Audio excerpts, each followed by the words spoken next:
क्या आप जानते हैं कि वो फल कौन सा था जो आदम और हवा ने खाया, जिसके खाने से मौत और श्राप उनके जीवन में आया? वो कौन सा फल था जिसे खाने के लिए शैतान ने हवा को उकसाया? ज्यादातर तस्वीरों में आदम और हवा को सेब यानी एप्पल खाते दिखाया जाता है, पर वो फल सेब नहीं था। बाइबल में कहीं भी उस फल के नाम के बारे में नहीं लिखा कि वो कौन सा फल था। परमेश्वर ने आदम और हवा को अदन की वाटिका में रखा था और परमेश्वर ने उन्हें आज्ञा दी थी कि तुम वाटिका के सब वृक्षों का फल खा सकते हो, पर भले और बुरे के ज्ञान के वृक्ष के फल को तुम कभी ना खाना। बाइबल में कहीं भी परमेश्वर ने डायरेक्टली उस फल के नाम के बारे में नहीं बताया। फिर जब शैतान हवा को भरमाता है तो वो भी उस फल का नाम नहीं लेता, और इसीलिए हमेशा से लोगों के दिलों में यही सवाल रहता है कि वो कौन सा फल होगा जो आदम और हवा ने खाया था। कुछ लोग बोलते हैं कि वो अंजीर का फल था, क्योंकि जब उन्होंने वो फल खाया तो उन्हें उसी समय पता चल गया कि वे नंगे हैं, और उस समय जो पेड़ उनके पास मौजूद था उन्होंने उसी पेड़ के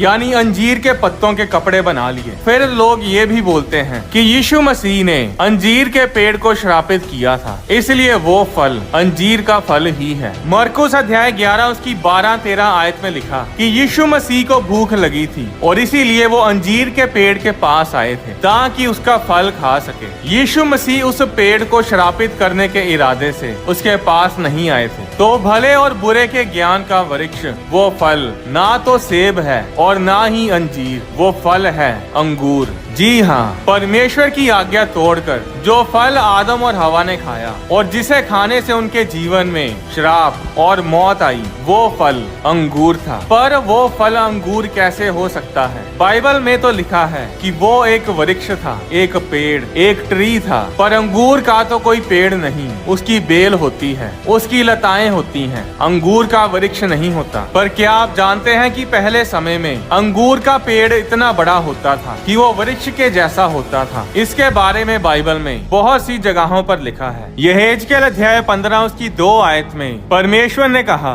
हे मनुष्य के संतान, सब वृक्षों में अंगूर की लता की क्या श्रेष्ठता है। इस वचन में परमेश्वर ने अंगूरों को वृक्षों में गिना है। गिनती अध्याय 13 उसकी 23 आयत में लिखा है, तब वे एशकोल नाम के नाले तक गए और वहाँ से एक डाली दाखों के गुच्छे समेत तोड़ ली, और 2 मनुष्य उसे एक लाठी पर लटकाए हुए उठा ले चले गए। ये बात उस समय की है जब मूसा ने 12 जासूसों को कनान देश में उस देश की रिपोर्ट लेने के लिए भेजा था कि वे देख कर आए कि वो देश कैसा है, क्योंकि इजराइलियों ने कनान देश पर हमला करना था। 40 दिन उस देश में रहने के बाद वो जासूस वापस आते हैं और